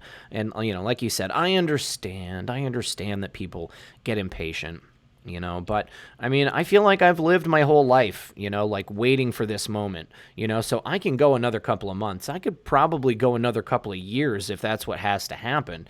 But, you know, it's just, it is what it is. You know, I mean, in my life, personally, I've learned that the more things that you don't control, that you can just allow yourself to let go of, the happier you're going to be in general. Yeah, no, enjoy the show is what he said, probably one of the most times. And that's because, you know, you enjoy the moment of knowing what's going on. And like, okay, this person put out this tweet that's on the Democrat Party. Okay, let's call it, that's garbage. You know, it's projection or whatever the case may be. Yep. You know, enjoy the fact that you are fighting on the right side of history. And, you know, and this isn't just about America. I have so many international patriots that follow me. Yeah. I know they follow you too. Mm-hmm. And we're not going to stop. If they were to arrest everybody in our government tomorrow, oh, it'd collapse. Yeah. But I mean, that doesn't mean that me and 78 are going to just pack up shop and, you know, high five and go off into the sunset. That's right. We're going to fight for y'all too, because this is about humanity. You know, they want us to label, you know, American, you know, English, you know, whatever. This is humanity. This is God's creation, and we're going to love and take care of everybody and fight till the end. Yep, 100%, brother, 100%. A couple of quick thank yous. Justin Heck says, Red Pill and Methods, keep up the good work and God bless. Thank you for that, Justin. Pause 271 says, another drop. Hey, guys, thanks for everything you do for us. Is Antifa positioning for an FF? I mean, I think it's very possible. President Trump announced today, specifically in a Breitbart article, that he was looking at classifying that group as a terroristic organization. So I definitely would keep your eyes open. Nancy Kaya 75 says, news spokeslady on the video says she was killed. Yeah, I mean, they definitely said that about Loretta Fuddy, but I think that it's possible if Loretta Fuddy was close with this operation, if she was a clown herself, then they could have just faked her death, and they could have moved her into another cover, and maybe she's living in Tahiti or something. Nick L. says, house is packed with patriots. Yes, it is. We're just below 3,500, 3,490. You guys, we've got another 45 minutes. Please make sure to share this on your favorite social media platform. If you have not liked it yet, don't forget to do that, because that helps YouTube push it out, even though it's highly unlikely they will. They might. TikTok, hey, buddy. He says, hey, bud, can you check the vid in your Twitter DM? Had to learn new skills due to health.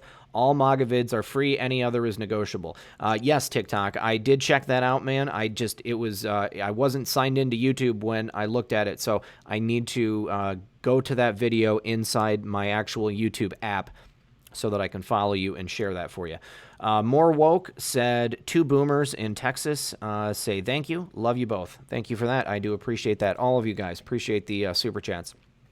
So next, we've got the Reagan video, Peace Through Strength. Always, that's an emotional video for me. I love watching that. And then the next one, 3523, POTUS floats Barack Obama investigation. That was great news. I know we both saw that on Twitter and on YouTube. What were your thoughts when you heard POTUS say that, you know, maybe we should be looking into Obama and his book deal? I've got 10K likes on that tweet. Wow. And that's more than when I got queued. Wow. The idea of investigating, like, if you think about it, Trump let this investigation happen. He did. Into him and I got a cat talking to me. My bad. I heard that. I was wondering. Yeah, and that's a male cat, and it's awesome. But anyways, the idea of doing everything they did to Trump and his family to Obama is devastating based off of what we've researched. Yep. And on top of the fact that Trump said he was talking about classifying Antifa as a terrorist organization, and then in parentheses is like, oh, and maybe MS-13 and others. Ooh, nice. I talked to you about that earlier. That would fit the Muslim Brotherhood. That needs to fit them. Because if you read the Q posts from back in the day, in the beginning, I guess I'll go ahead and read them now. Please, yes, please. Let me find them, because there's a couple pieces that I want people to pay attention to and what he means by "and others." Let me look here. All right, Q12, the 12th post he ever did. Military intelligence referenced above is the absolute biggest inside drop this board will ever receive. Now think about why Antifa plays right into the plan. Always ahead, good guys are winning. Okay, so let's think about what Antifa's done if they're playing into it. They've caused chaos in public. They've harassed people. Think about that journalist that got, brain damage. Oh, Andy No, yeah. Yeah, okay, so they played right in. Now, of course, I know that sounds terrible. Oh, we needed them to do these things or whatever. But just think about the end game. Okay, now let's go to QPost 14. Why is Antifa allowed to operate? The very next line. Why hasn't the Muslim Brotherhood been classified as a terrorist organization? Mm-hmm. What happens if Soros funded operations get violent and engage in domestic terrorism? What happens if mayors, police comms chiefs do not enforce the law? What authority does POTUS have specifically over the Marines? If you look at this in context, the idea that he were to classify groups, which he hinted at, as terrorist organizations. Yep.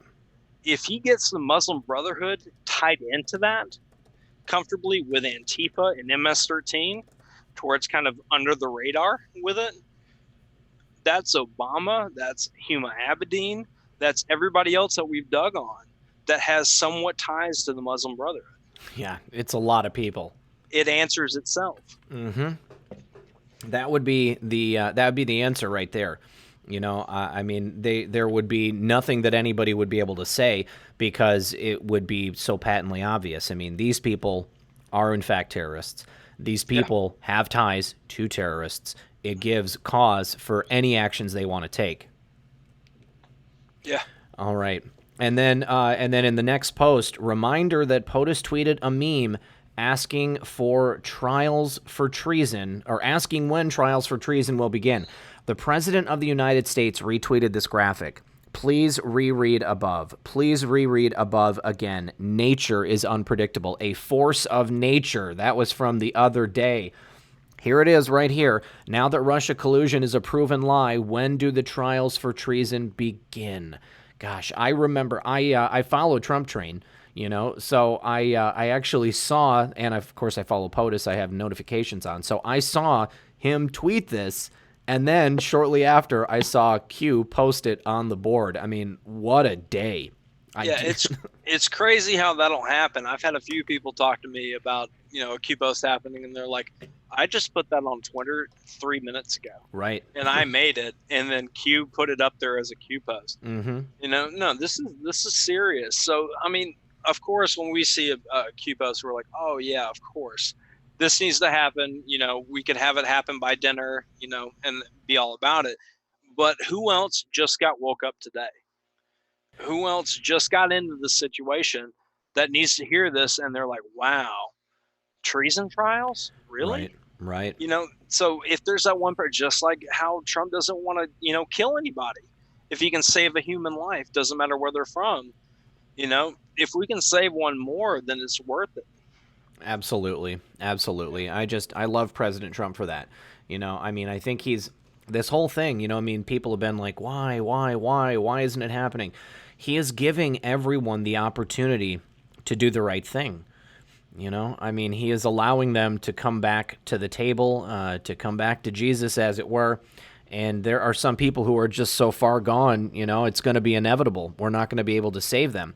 But, as far as the American public are concerned, we have got to make it so obvious to all of us, not just us people who are awake and aware and watching this program right now, but the rest of the American public. We got to remember, guys, these people are asleep because they have been brainwashed, okay? They have been lied to their entire lives. We are the lucky ones, the people who have broken through, who have gotten outside of that programming. The people who are still trapped in it, I mean, they're victims.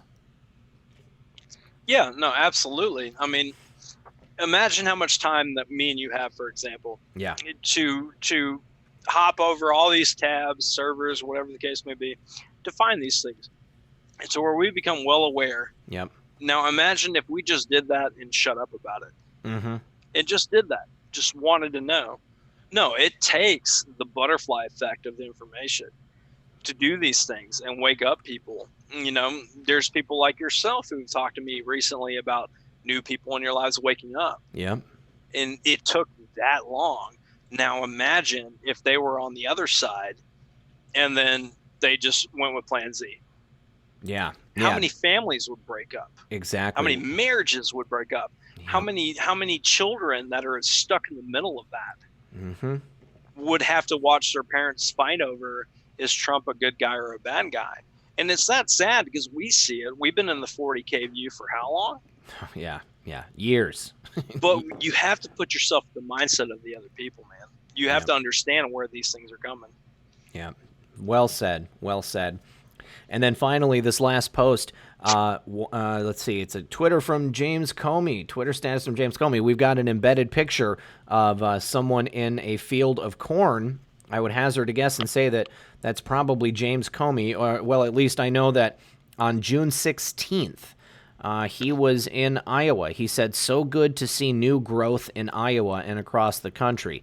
I know we commented on that when it happened.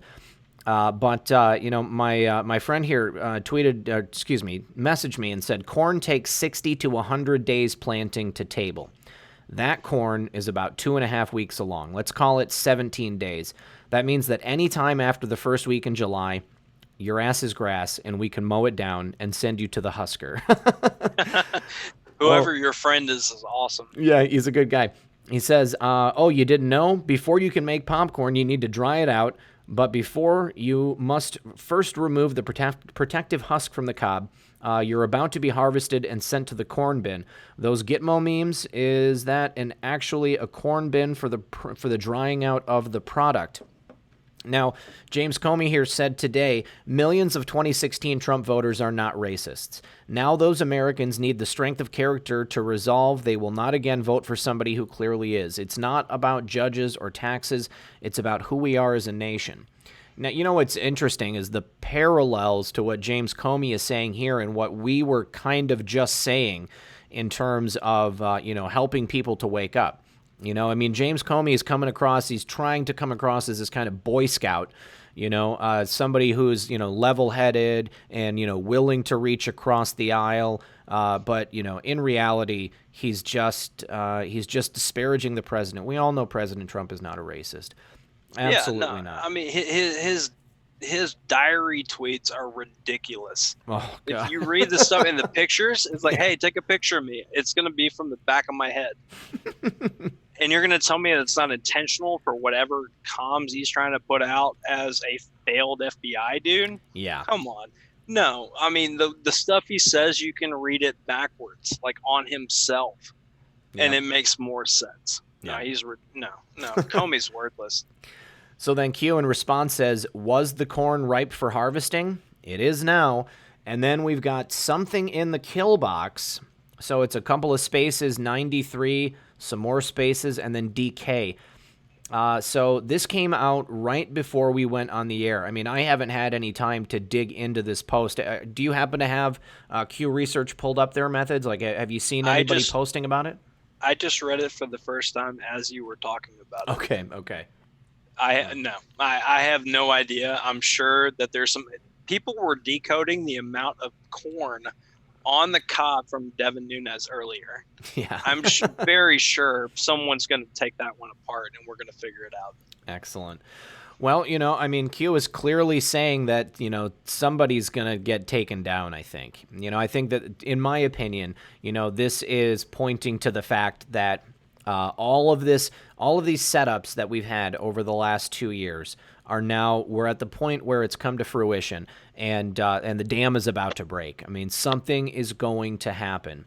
Whether it is, clown agents that are going to be exposed for their role in trying to take down President Trump in this coup, whether it is just, the culmination of all of these sealed indictments, whatever it may be, I think that we need to go ahead and keep our eyes out. Someone just said 2 new posts. I'm going to go ahead and refresh. Oh, you got to love it. Are we going to hear a Jason Was a Gentile song tonight, or what? We are. I just want to do these 2 posts and then that's it.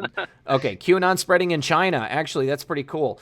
Let's see. And Jason is actually here. I'm going to go ahead and unmute him. Yeah, bring him on. What's up, Jason?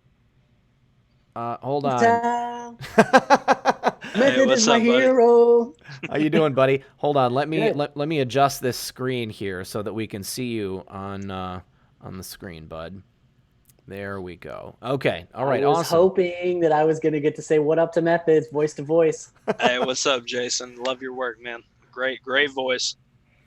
I would sing my name too if I had your voice. He's very talented. All right, so we've got a post from Michelle Hu, our most recent QAnon series in China. Looks like some Chinese people. They're wearing Q shirts, and they've got signs that say QAnon and where we go, when we go all, and they are standing in front of the Great Pyramid of Giza. That's pretty neat. Right. And what's really cool about it is that we were told previously by Q that it was non-public in China. So that seems to me to be an indication that we've now reached a new level in China, if it's public. I've specifically put out things on my tweets, and people will retweet it in their own language, and I'll click the translate, and I've seen Chinese. Oh, cool. That's way cool. Yeah, it's going out. All right. And then POTUS tweets about declaring Antifa an organization of terror. Let's take a look at that. So this is from 3:55 today. Consideration is being given to declaring Antifa the gutless radical left whack jobs who go around hitting only non-fighters, people over the heads with baseball bats, a major organization of terror, along with MS-13 and others, would make it easier for police to do their jobs. Pretty cool. I think that it's long overdue. They need to go ahead and do that. So we'll just have to keep our eyes open on it. All right. Well, Methods, did you want to stick around and hear the new songs with us? Hey, we got a half hour left, and that's some dope music. Let's do it. All right, sweet. Well, I'm going to have to get this pulled up. Let me go ahead and switch to the scene screen right there so that I can work my magic from behind the scenes. Let's go ahead. Okay, so Jason, tell us a little bit about this new music you brought over to us, buddy, and thank you once again for joining us. Yeah, no worries. You guys are my faves. So this tune that you're gonna play is what are you gonna do? I'm gonna do the White Squall. Do White Squall okay, because sure. It's a familiar song. We all love it. It's the first song that I heard of you when we first got to know each other. But now you made a video for it, right? I made a lyric video, and so it seems that people want to be able to read the words as they go. And in this movement, the words are the most important thing. Melody is secondary. And so so I basically downloaded Final Cut Pro, learned how to do kinetic topography to some level, got the whole thing. My wife helped me with it, and here we go. All right, sweet. One moment, and let me get this queued up. There we go. All right, and if you guys are ready, where we go one, we go all. Here we come. Just another day clicking through the internet, flicking through that content, searching for the truth, yeah. I've been weaving and bobbing through the rabbit hole. Yeah. Saw that blue pill, saw that red pill, 78 written on it, acting like he Batman. I Honestly, I listen thinking he a madman. Then I go, what's up with that, man? Then I went to qmap.pub for the first time, and it blew my mind. I'm like, what did I just find? Now you can catch me on that YouTube in the section where the sun don't set. I wrote anonymous like you, trade that blue for the red Corvette.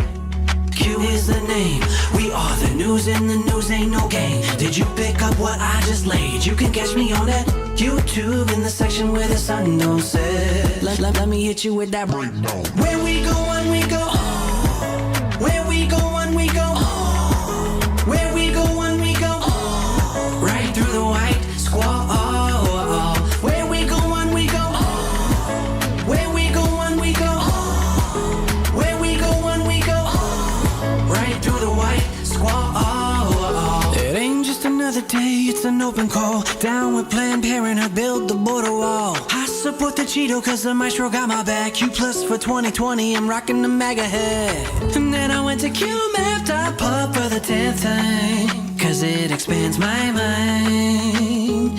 I'm like, what else can I find? Now you can catch me on that YouTube in the section where the sun don't set. I wrote anonymous like you, trade that blue for the red Corvette.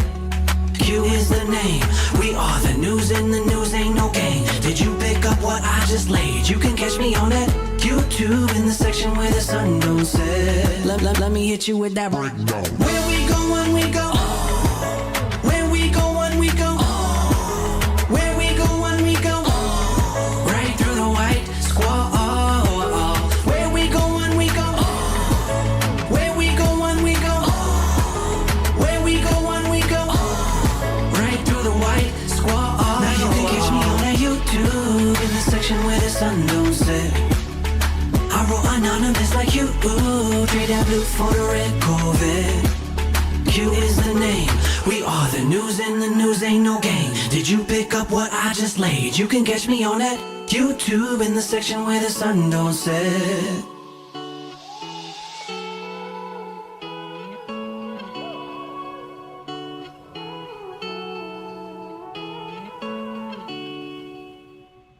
What a banger, and great job on the video as well, Jason. 1 second, let me get this set back. Are you there, buddy? Yep. Excellent. Okay. Now the chat is going to come hot and heavy because it was covered up before. All right, so yeah, great job on the video, dude. And I think that putting the lyrics on the video is super important. Because it really does underscore the message of the song and lets people, catch all of the references and things that you put in there. I absolutely love it. Mm-hmm. Yeah, I had access to a lot of feedback when we released that Venezuela song with educating liberals in Severe. And, thousands and thousands of comments reading through, and a lot of comments were saying, I wish I had the lyrics. So moving forward, lyrics on every video. Excellent.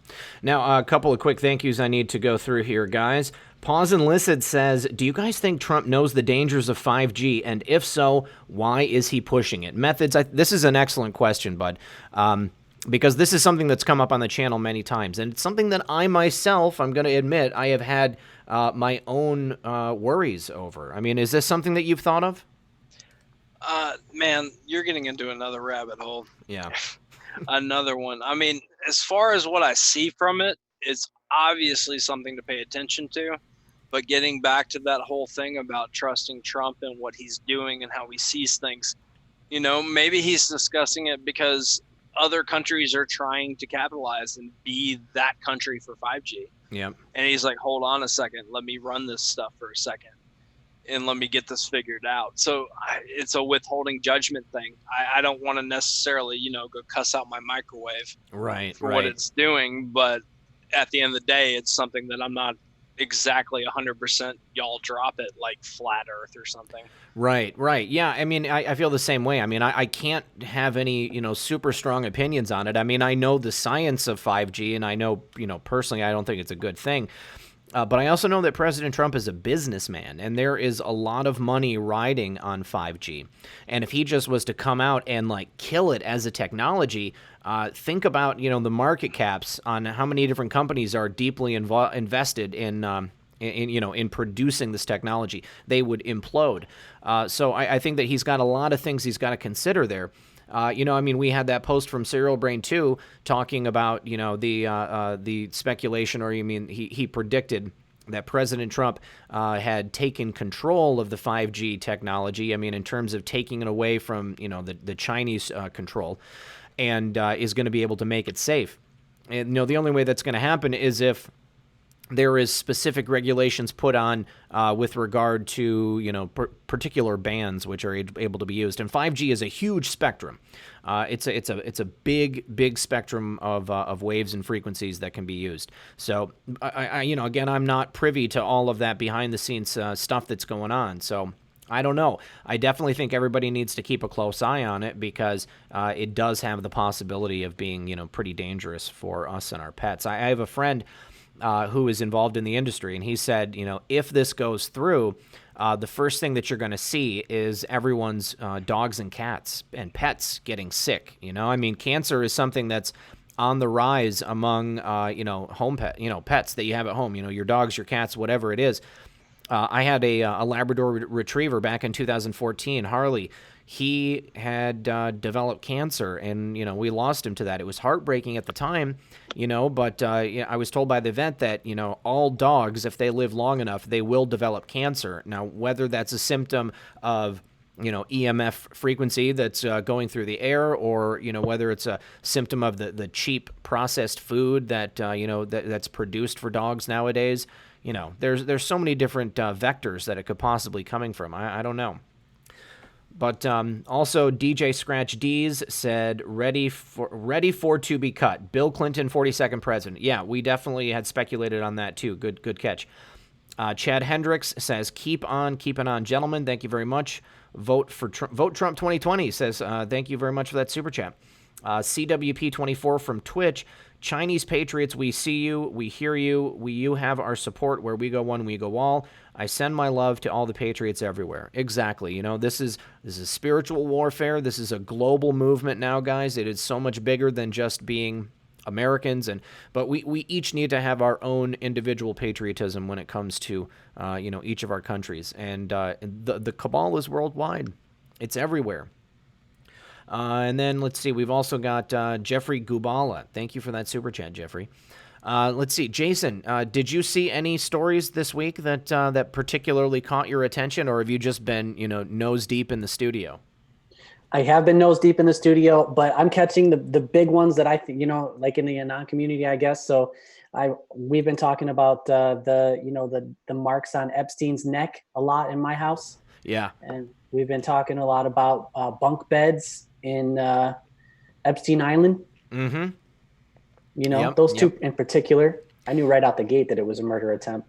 Oh, yeah. No, me too. 100%. You know, and the fact that they've got him, they're bunkying him with the former police officer. Is he a former New York police officer, guys?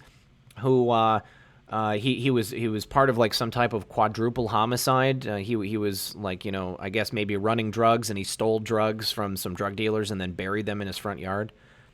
Pretty weird. Kind of a ruthless guy to have in a cell. I mean, to be honest with you, I don't think that Jeffrey is going to be safe in a prison anywhere in the United States with anyone, because his type of person is universally hated among all criminals. You know, anybody like that goes into a prison someplace, and, you know, they can basically kiss themselves goodbye. Think about what happened to Whitey Bulger. Oh, yeah. Yeah, exactly. Now, was Whitey involved in some type of human trafficking or crimes against children? He was tied somehow to Mueller. That's right. Yes, he was. Yes, he was. But I'm saying, like, Epstein was still ripe in jail. Yep. And within a few days, he gets literally, you know, what they call the prison justice or whatever. Yep. And so, I mean, he knows he needs to shut his mouth, you know, besides saying what he needs to say. And I just hope he breathes all the way till the end of what we need from him. I do too. I think that he's going to be, I mean, he's supposedly under suicide watch now, and I hope that means that he's under protective custody, you know, not in the general population, you know, in his own cell and under surveillance at all times, because that's the only way that he's going to make it that long to be able to testify against It's the only handlers. way. If he has to be protected, man. Yeah. Like there's no way that even like how we were talking about earlier, like in between us, like there's no way that what he's done or even accused of doing, the people in jail would destroy him. Oh, yeah. So the fact that he's even still breathing after whatever happened is a miracle. Yeah, I saw an article today. I can't remember where it was from. Maybe it was NBC again, but somebody was commenting and saying that he literally thought that he was going to be given bail.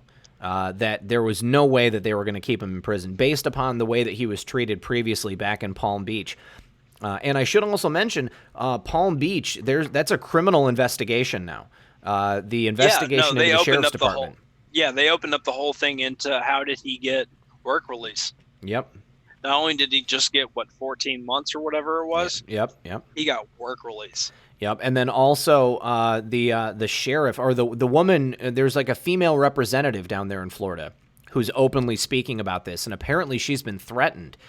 She's gotten calls from a couple of different random people, anonymous people, as it were, saying that that she needs to not say anything and she needs to just go back into the shadows and not talk about it anymore. Hey, look, our buddy Wes from Death Valley Press says, Red Pill and Methods need your help on Twitter for the Goodland comic series. Check your DMs. Take care, gents. I will certainly help you with that, Wes, and I will definitely share any information that you want me to, buddy. Yeah, I'm all for a comic. Yeah, for sure. All right, so this is something I wanted to talk about with you guys. Clapper suggested that Mueller was just a figurehead who was not involved in writing his report. I think that was pretty obvious. It's interesting to me that James Clapper is out there talking about it, since he would have arguably been part of the same machine that placed him in power. But from everything that happened during that Mueller testimony, he seemed off. He did not seem to be someone who is in full control of his mental faculties, and it really did look like he was suffering from some type of maybe early onset Alzheimer's or dementia, perhaps. Did you guys get a sense of that during that testimony? Yeah, I thought that he had a go-to, like kind of like when you get deposed, they tell you, they give you a go-to baseline, and it seemed like he had been coached already for sure. And then it was basically just like, I'm not going to answer that. I'm not going to answer that was his like go-to, and then when in doubt, just ask him to repeat yourself, which is like standard tactics that you use when you're getting deposed. Really? Okay. I've never been deposed, so I had never heard that. Right. What did you think, Methods? Yeah, I think Jason's on point with it. I mean, to me, it's like he was told, all right, act like the early bird special guy asking for the menu again and keep going with it. Kill those 5 minutes. Beware Jim Jordan, beware Gates, and get through it. So I don't know, man. Like I've seen so much argument in my notifications about white hat, black hat, whatever. He acted like the old dude that you have to repeat things loudly at the family reunion. I certainly agree with you on that. Now, I thought it could have been that way. I thought it could have been him just stalling for time, trying to just run out the clock so that he wouldn't have to answer the questions. But a part of me also was thinking that it was more than that. That he actually was perhaps sick and not in full control of his mental faculties. And I actually got a message from somebody on Twitter, and I want to read it to you guys. Let me help you understand about Robert Mueller. The general public isn't really aware of this yet, but it's an open secret in Washington, D.C. Robert Mueller is suffering from early dementia and the early stages of Alzheimer's disease. This was known when he was appointed. He was just the Republican figurehead of this investigation. Mueller didn't run the investigation. He didn't write the report or write his recent press conference. Everything was done by Andrew Weissman and Strzok and the angry Trump-hating Democrats, all directed and controlled by HRC. Mueller mentally is no longer capable and hasn't been for several years. Can't tell his left shoe from his right shoe or the difference between a tube of toothpaste or Preparation H. He was a puppet and a figurehead. He never read and didn't compose the report. The House Dems really screwed up bad here. And says apparently there was an expose done on this by Greg Hunter, who is a former mainstream media journalist, Christian journalist, who left. I believe he was at CNN. He's got a place called USA Watchdog right now. Now, he says that Mueller was used. Sessions is a patriot, which we all know, and did this on purpose, knowing that it would ultimately crash and burn, and the public would finally learn about Mueller's diminished mental capacity, which was and has been exploited. Now the real fun can begin, and this was all they had. It went horribly wrong, and part of why Q says these people are stupid. The reason that I thought that Mueller might be suffering from some type of mental diminishment is because there's, I think that he was definitely told to stall for time. But there was more than once where he had a look of genuine confusion on his face. Or at least that's what it appeared to be to me when I saw it. And a kind of a bumbling stumblingness, So I'm going to go with that personally. I think that Mueller might actually have something wrong with him. But I think it's interesting that James Clapper's out there talking about it, saying that, Mueller didn't write this. Mueller wasn't really involved. When I remember distinctly James Clapper, being one of the champions of Mueller, talking about the fact that Mueller was going to bring this all to a head. We need to get the Mueller report. And now, are they even going to call it the Mueller report? Is it going to be changed to be the Weissman report? What's up with Andrew Weissman? Where is he at? Are they going to question him? Any ideas, you guys? Have you heard anything about Andrew Weissman? What you got, Jason? Dude, I haven't heard a single thing about him. They kept him out of it. Yeah. They wanted Mueller. Okay, there's a fun argument that can be made about Mueller being the patsy that never did anything. That makes sense almost. And then the Weissmans or whoever the case may be who's controlling this narrative of let's shut down Trump won, let's shut this down. Let's try to keep this quiet. Let's get through his first term. Let's manipulate the public, which isn't working, on the next election. And here we are. And all we're learning, like us, me, Jason, you, is these names. Weissman. These different people that we need to be like, oh, you're a traitor. You're doing things against us entirely. Yeah. Mueller looked like a deer in the headlights that was just told an hour before the hearing that the report is named after him.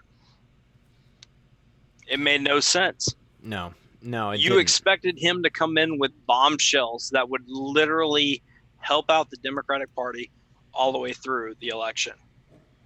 And he showed up thinking it was fish for Thursdays. But it was really not. He sure did. And Donald Trump told them. He told the Democrats, this will not turn out well for you. And here we are. And they're like, oh, okay, well, we're at our break now, 45 days. Yep. And it goes, we can get deeper with it. If we go with the idea that Mueller, we know Mueller was used, but used by who?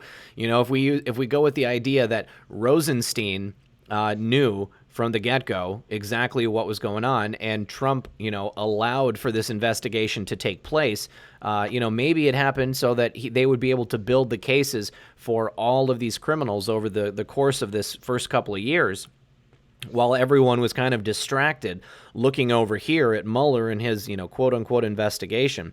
And it calls to mind that tweet from Rosenstein, right before the Mueller testimony. The cryptic tweet that he put out? Yeah, that was weird. That was weird, but because it could have been that Rosenstein was referring to Mueller. It could have been that Rosenstein was referring to himself. He could have been referring to both of them. What if that interview for the FBI job, Mueller came in And Trump, saw at that time that Mueller, had this diminished mental capacity and, told him that he wasn't, going to hire him for the FBI position. Maybe Mueller's on early onset Alzheimer's was why he thought he could be the FBI director again. And why he didn't remember in the hearing that he had gone in there asking for the FBI director position. And it's so stupid. Did you hear what's his face was saying about somebody got to Mueller? What was his face? I always listen. I don't mean to be racist or anything, but the foreign dude that held the cell phone or whatever. The foreign dude that held the cell phone. Are you talking about in the hearing? It was earlier. Let me look up his name because I don't pay attention to him at all. Okay. Ted Lieu. There we go. Oh, Ted Lieu. Ted Lieu. Okay. Yeah, he came out and said recently, I think somebody came and got to Mueller, and that's why he acted the way he did in the hearing. Wow. You have to be kidding me if that's the case. Yeah, I think they're grasping at straws. I mean, I think that's highly unlikely that somebody got to Mueller. Nobody had to get to Mueller. I mean, he wasn't even involved with anything to do with the investigation. I was frankly shocked at the level of laissez-faire oversight he had in terms of that investigation. I thought he was going to have at least some level of influence on what happened and what was going on. But now it seems very obvious looking back and, hearing the stories about Weissman and Strzok and all these other people. I mean, it was always them. It was never Mueller. Right.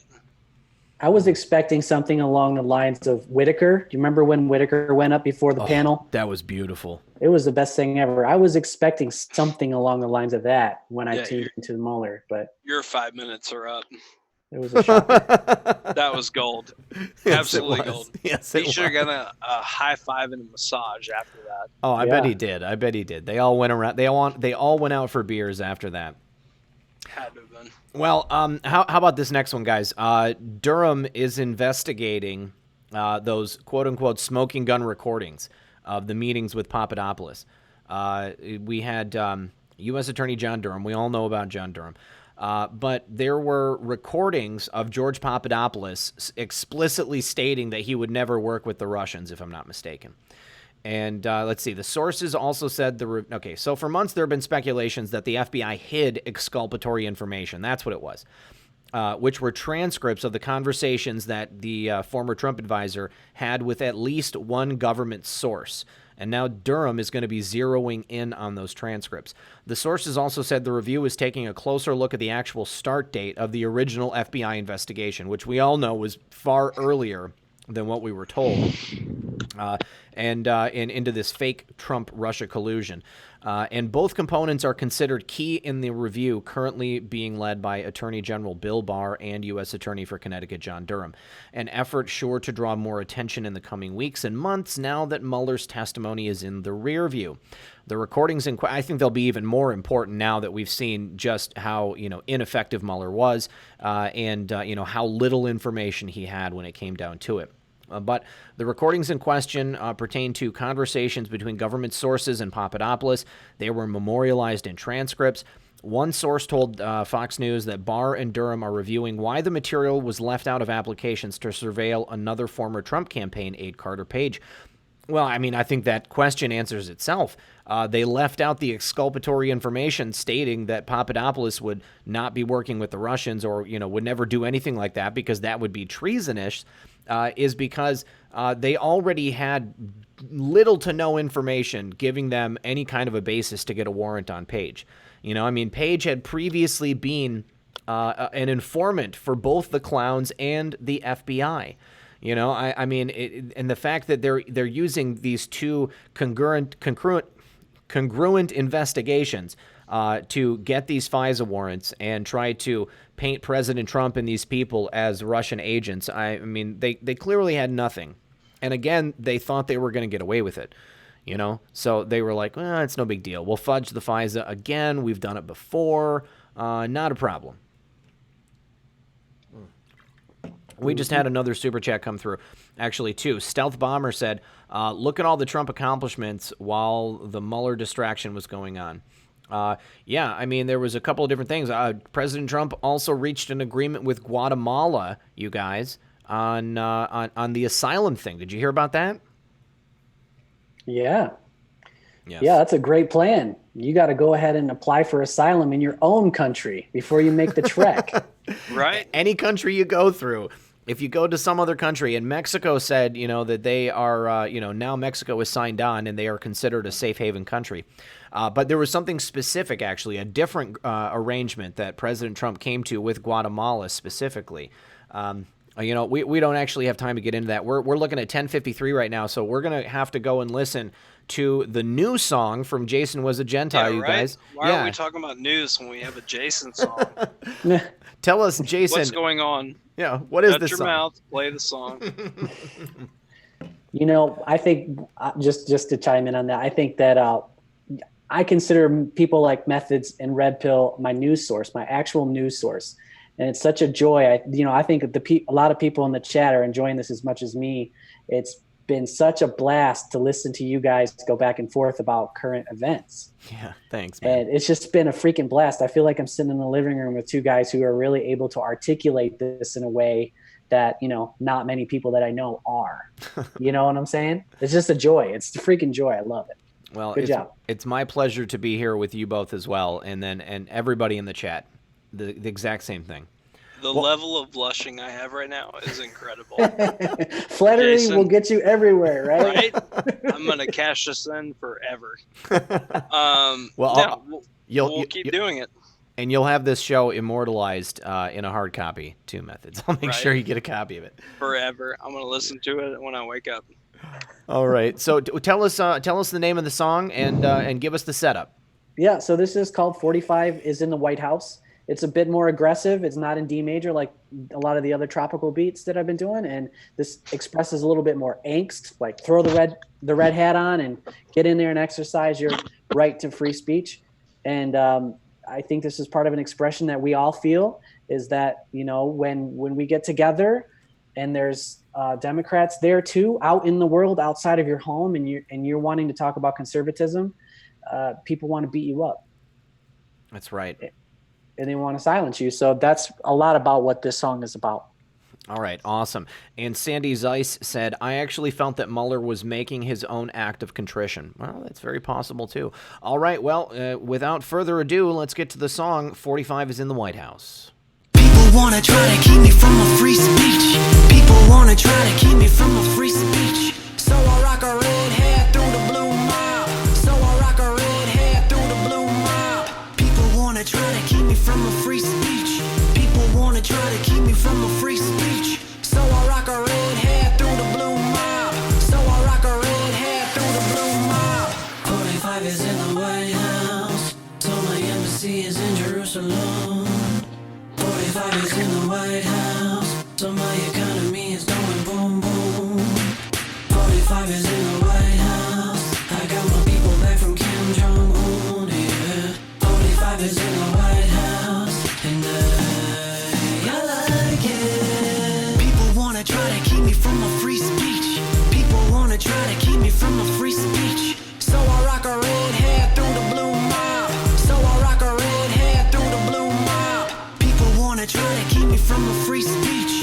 People wanna try to keep me from a free speech. So I rock a red hat through the blue mob. So I rock a red hat through the blue mob. How about make America great again and keep America great, amen. How about make America great again and keep America great, amen. Hey yo Melania, would you speak something for me in a different language since you know 7? How about make America great again and keep America great, amen. Free speech. 45 is in the White House. So my embassy is in Jerusalem. 45 is in the White House. So my economy is going boom boom. 45 is in the White House. I got my people back from Kim Jong-un, yeah. 45 is in the White House. And I like it. People wanna try to keep me from a free speech. People wanna try to keep me from a free speech. So I rock a red hat through the blue mob. So I rock a red hat through the blue mob. People wanna try try to keep me from a free speech. So I rock a red hair through the blue mob. So I rock a red hair through the blue mob. I made my decision and I will stand by what I decide. Even if my position is not what you like, I made my decision and I will stand by what I decide. And when I leave my home and I take it outside, free speech. 45 is in the White House, so my embassy is in Jerusalem. 45 is in the White House, so my economy is going boom boom. 45 is in the White House, I got my people back from Kim Jong-un, yeah. 45 is in the White House, and I like it. People wanna try to keep me from a free speech. People wanna try to keep me from a free speech. So I rock a red hair through the blue mob. So I rock a red hair through the blue mob. People wanna try to keep me from a free speech. People wanna try to keep me from a free speech. So I rock a red hair through the blue mob. So I rock a red hair through the blue mob. Awesome, Jason. Awesome stuff, dude. Yes, that does have a bit of a different feel, but I think what's really cool about it is that you are able to put together songs that kind of like hit a cross-section of, you know, that feeling of popular music from today. So great job, dude. Yeah, no worries. Music needs movement. It's exciting. Yep, definitely. All right, couple of quick thank yous. Peggy Tozer says, great show, where we go one, we go all. And Gregory Klagenberg, my friend from Seavine, he says, Clag here, Seavine News. Thank you for showing up, everybody. Well, you guys, it is 10:59. We are at the top of the hour. I want to say thank you so much to my good friend Methods for coming on the show. Jason as well. Thank you for coming on the show and sharing your music with us. Methods, anything that you want to leave us with, my friend? Hey, just keep taking care of each other. All right, beautiful. And Jason, anything from you, my friend? That's all. Say your prayers before you go to bed and before you eat. All right. Wise words. All right, guys. As always, this has been Red Pill 78. I am the Corruption Detector, and this was your Red Pill News. Tune in tomorrow for our regularly scheduled broadcast at 5 p.m. Eastern Time on Sunday. Good luck, everyone, and God bless.